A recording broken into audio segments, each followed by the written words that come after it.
Salam pemirsa, berjumpa lagi bersama saya dalam pembahasan buku Sekolah Sahabat Kita yang judul besarnya mengenai keselamatan oleh iman saja, Kitab Roma.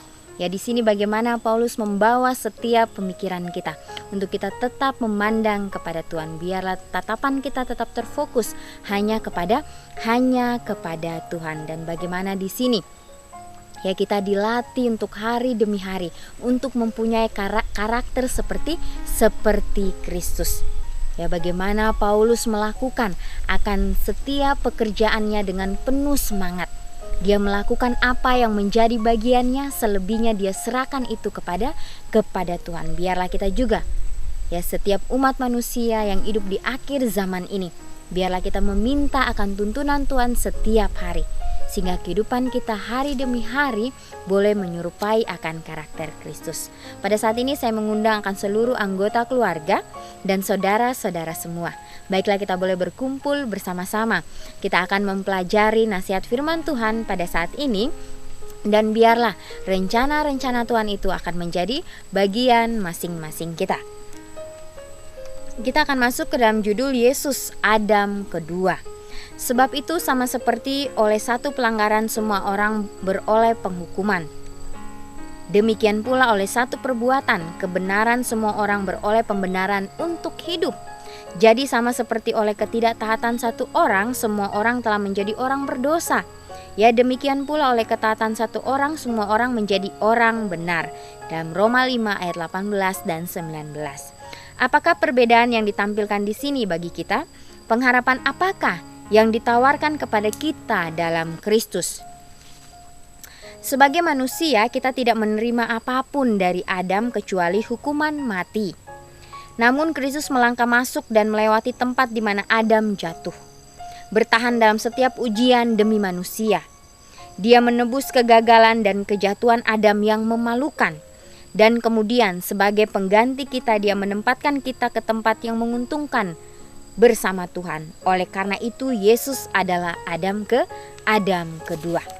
Ya, jadi bagaimana kejatuhan ya manusia yang pertama itu adalah hal yang sangat menyedihkan hati daripada Tuhan sendiri.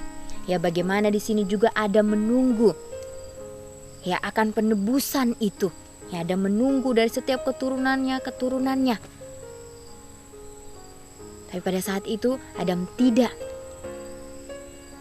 merasakan bagaimana zaman pada saat Yesus berada di dunia, bagaimana juru selamat itu turun ke dunia ini. Tetapi itulah bagaimana kerinduan Adam. Walaupun dia sudah jatuh ke dalam dosa, tapi bagaimana Adam yang mau memperbaiki setiap kehidupannya. Ya, walaupun pada saat Adam keluar dari taman itu, ya bagaimana dia harus menyembeli akan domba ya untuk menghapuskan dosa. Tetapi Yesus ya adalah korban yang sebenarnya sudah datang ke dunia ini. Ya, sehingga Yesus dikatakan sebagai Adam kedua. Ya, bagaimana dia mempertahankan akan kehidupannya. Bagaimana ya Yesus ya dia mempunyai roh pengorbanan yang begitu luar biasa. Dia menahan setiap hawa nafsu karena dia ingin mempertahankan kehidupannya, karena dia terus bersandar kepada Bapaknya. Adam kedua adalah agen moral yang bebas, bertanggung jawab atas perilakunya. Ya, kemudian dikelilingi oleh kelicikan dan pengaruh yang menyesatkan. Ya, jadi pada saat Yesus berada di dunia ini, ya bagaimana Yesus dikelilingi oleh setiap orang-orang yang mempunyai sifat-sifat, ada yang buruk, ada yang baik dan sebagainya. Tapi bagaimana Yesus ingin mempertahankan kesucian daripada kehidupannya. Ya, di sini dikatakan bahwa Yesus ya dikelilingi oleh kelicikan dan pengaruh yang menyesatkan. Yesus berada dalam situasi yang lebih tidak menguntungkan daripada Adam pertama. Ya, untuk menjalani satu kehidupan tanpa dosa. Ya, namun di tengah-tengah orang berdosa, Yesus menolak setiap godaan untuk berdosa dan memelihara kesuciannya. Dia tidak pernah berdosa. Ellen G. White comments The Seventh Day Advent Bible Commentary jilid 6 halaman 1074. Jadi begitu luar biasa. Ya, kalau kita pelajari ya Adam, manusia yang pertama ini, ya dia berada di suatu taman yang begitu indah, yang begitu sempurna. Ya tidak ada hal-hal buruk di dalamnya. Ya, tetapi bagaimana? Ya dikatakan ya si setan itu datang yang menjelma sebagai ular. Ya, bagaimana dia datang untuk menggoda akan nenek moyang kita. Dan mereka tidak bisa mempertahankan akan kesucian itu. Tapi pada saat Yesus yang tinggal di dalam kerajaan surga, dia mempunyai kedudukan yang luar biasa. Dia nyaman di sana. Tapi bagaimana dia rela untuk datang ke dunia yang berdosa ini, yang penuh dengan berbagai kejahatan. Dia datang, dia ingin mempertahankan kesuciannya. Ya, sehingga dikatakan bahwa di sini dia tidak pernah berdosa. Ya, bagaimana Yesus memelihara akan kesuciannya. Ya. Bagaimanakah tindakan Adam dan Kristus bertolak belakang dalam Roma 5 ayat 15 dan sampai 19. Kita bersama-sama buka di dalam Roma 5. Ya, Roma 5 ayatnya yang ke-15 sampai 19 di sini dikatakan, tetapi karunia Tuhan tidaklah sama dengan pelanggaran Adam. Sebab jika karena pelanggaran satu orang, semua orang telah jatuh di dalam kuasa maut, jauh lebih besar lagi kasih karunia Tuhan dan karunia-Nya yang dilimpahkannya atas semua orang, karena satu orang yaitu Yesus Kristus, dan kasih karunia tidak berimbangan dengan dosa satu orang. Sebab penghakiman atas satu pelanggaran itu telah mengakibatkan penghukuman.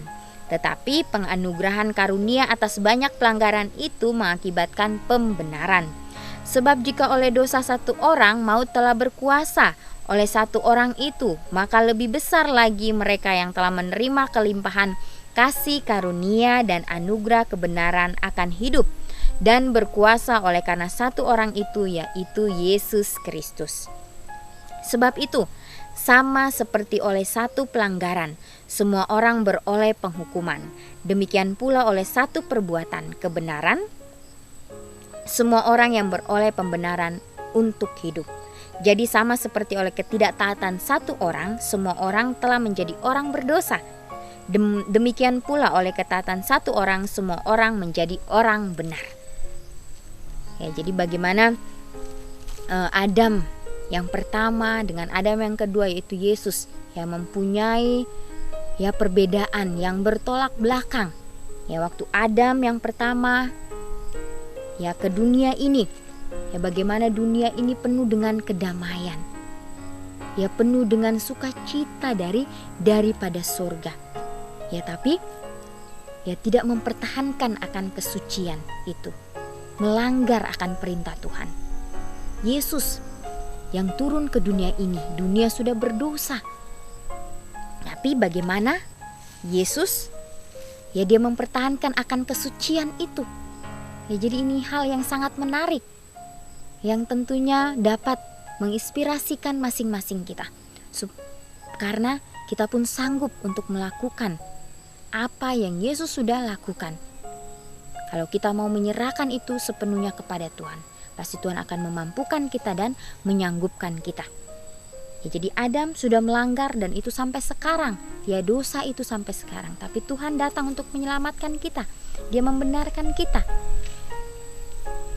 Inilah bagaimana kasih yang begitu luar biasa yang ditunjukkan bagi masing-masing kita. Kemudian di sini dikatakan, lihatlah ide-ide yang bertentangan di sini. kematian, kehidupan, ketidakpenurutan, penurutan, penghukuman, pembenaran, dosa, benar. Yesus datang dan tidak melakukan apa yang Adam telah lakukan. Hal ini menarik juga bahwa kata karunia muncul 5 kali. Ya, dalam Roma 5 ayat 15 sampai 17. 5 kali. Intinya sederhana. Paulus sedang menekankan bahwa pembenaran tidaklah diperoleh dengan usaha. Yaitu adalah sebuah karunia. Itu adalah sesuatu yang kita tidak pantas, tidak layak terima. Ya, seperti sebuah hadiah. Kita semua harus menjangkaunya dan menerimanya. Kita menuntut karunia ini dengan iman. Ya, jadi begitu luar biasa nasihat firman Tuhan pada saat ini. Jadi karunia itu diberikan. Ya, kita tidak perlu usaha. Ya, kita hanya datang kepada Tuhan dengan iman. Mengimani saja di dalam kehidupan kita. Percaya kepadanya. Dan pastinya ya Tuhan akan memampukan kita, menyanggupkan kita untuk melewati. Itu sama seperti Yesus. Ya, pada saat Yesus berada di dunia, ya pada saat dia merasakan bahwa kehidupannya, dia merasa dia tidak sanggup, dia tidak mampu. Ya, begitu beratnya beban yang Yesus pikul, beban seluruh dunia ini ada di pundaknya. Dia merasa ya bahwa dia tidak sanggup lagi. Dia datang kepada Bapaknya. Di tempat yang sunyi, dia datang. Dia bertelut. Ya, dia berkomunikasi dengan Bapaknya. Sehingga pada saat itu Bapaknya memberikan dia kemampuan untuk terus maju. Ya, untuk terus maju. Akhirnya Yesus sampai pada penyaliban itu. Dan akhirnya Yesus pun mendapatkan kemenangan dari kebangkitannya. Ya, inilah suatu teladan yang perlu kita contohi di dalam kehidupan kita setiap harinya. Ya, tentunya kita sebagai manusia yang lemah, sebagai manusia yang berdosa, ya kita tidak sanggup melakukan itu. Tapi bagaimana? Ya, kita harus yakin bahwa Yesus sanggup melewati itu. Kita pun harus yakin bahwa kita juga akan sanggup. Ya, mungkin ya setiap ujian-ujian yang datang kepada kita, ya itu tidak seberat apa yang Yesus tanggung. Oleh sebab itu Tuhan melihat kesanggupan masing-masing kita. Ya, biarlah kita terus ya tekun di dalam doa, meminta akan tuntunan kuasa Tuhan setiap harinya. Apakah hadiah terbaik yang pernah Anda dan saya terima? Ya, apakah yang membuatnya begitu baik di dalam kehidupan kita? Ya, begitu istimewa. Ya, bagaimanakah dengan fakta bahwa itu adalah hadiah, berbeda dengan sesuatu yang Anda dan saya peroleh membuat diri kita jauh lebih menghargainya. Namun bagaimanakah jika hadiah itu dibandingkan dengan apa yang kita miliki di dalam Yesus? Ya, seringkali kita sebagai manusia ya mungkin dalam kehidupan kita menerima akan hadiah istimewa dalam kehidupan kita. Ya, hadiah yang mungkin kita sudah damba-dambakan, sudah memimpikan itu sudah lama, dan akhirnya hadiah itu datang kepada kita. Tapi apalah arti semuanya itu? Ya, biarlah kita mempunyai ya suatu mimpi.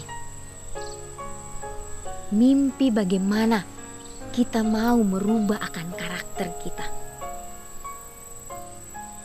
Ya, sehingga kita akan mendapatkan hadiah yang begitu luar biasa dari Sang Pencipta kita, yaitu mahkota di kepala kita pada hari yang istimewa nanti. Ya, biarlah pada saat kita berada di dunia ini, biarlah dikatakan bahwa kita berada di dunia ini seperti perlombaan. Ya, kita berlomba untuk mencapai garis finish itu. Yaitu membutuhkan usaha yang luar biasa. Ya, mungkin ada tantangan yang akan kita hadapi, tetapi tantangan itu mengajarkan kita supaya kita mempunyai ya hati yang tulus, mempunyai roh kerendahan hati untuk menerima itu. Ya, karena itulah yang akan memurnikan karakter kita dari setiap ujian-ujian, dari setiap tantangan yang ada di dalam kehidupan kita. Ya, biarlah kita terus ya memandang kepada Tuhan, satu-satunya penolong kita. Ya, biarlah hari ini kita boleh mengambil komitmen kita untuk berjalan bersama-sama dengan Tuhan. Biarlah kita dimanapun kita berada, baik itu di tempat kerja kita, di jalan, di rumah tangga kita, di jemaat, biarlah kita ciptakan roh persatuan dan roh perdamaian untuk saling membangun satu dengan yang lain, untuk saling menyemangati satu dengan yang lain. Dan biarlah iman seperti Yesus itu akan menjadi bagian masing-masing kita. Ya, karena kita hidup di dunia ini hanya sementara. Ya, masing-masing kita mempunyai kerinduan untuk mempunyai hidup yang kekal, hidup bersama Yesus. Ya, karena Yesus sudah berjanji, Dia akan menyediakan tempat bagi kita, dan janjinya itu pasti akan ditepati. Biarlah kita dapat menyambut itu dengan suatu sukacita. Ya, bagaimana sukacita itu selalu ada dalam kehidupan kita? Biarlah kita terus menyerahkan kehidupan kita kepada Tuhan, walaupun kita dalam kesusahan, tapi bagaimana di situ kedamaian surga akan menjadi bagian kita. Ya, sama seperti Paulus, walaupun dia menghadapi kesulitan demi kesulitan, tapi bagaimana Paulus dipenuhi oleh kedamaian dari surga. Ya, itulah janji yang luar biasa yang Yesus akan berikan bagi masing-masing kita. Biarlah kita terus bertekun di dalam doa-doa kita. Kita datang kepada Tuhan dengan hati yang hancur dan penuh penyesalan. Kita katakan, Tuhan, selidikilah hati saya. Apakah saya benar-benar tulus dan murni mengasihi Engkau sama seperti Engkau mengasihi saya. Dan ajarlah saya, Tuhan, untuk mengasihi orang-orang di sekitar saya. Dan inilah yang menjadi pergumulan saya pribadi, dan mungkin menjadi pergumulan saudara-saudara pada saat ini. Ya, kita bisa doakan ini. Dan pastinya Tuhan akan menyanggupkan kita. Ya pemirsa, inilah nasihat firman Tuhan pada saat ini. Ya, biarlah kita terus saling mendoakan satu dengan yang lainnya, sehingga kita boleh tetap setia di dalam Tuhan. Kita akan berjumpa lagi di kesempatan yang berikutnya, dan Tuhan memberkati.